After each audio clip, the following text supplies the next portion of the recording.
So the first thing to do is to fill this cup up with water. Once that is done, you will need some pods. This cappuccino box was only $2.99 at Aldi. It contains 8 coffee pods and 8 milk pods. You then open this part up, like so. This light indicates when the coffee maker is ready. So we then move this to the right.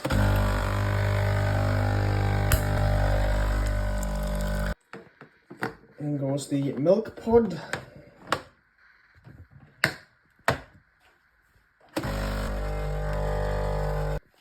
And there we have a delicious cappuccino.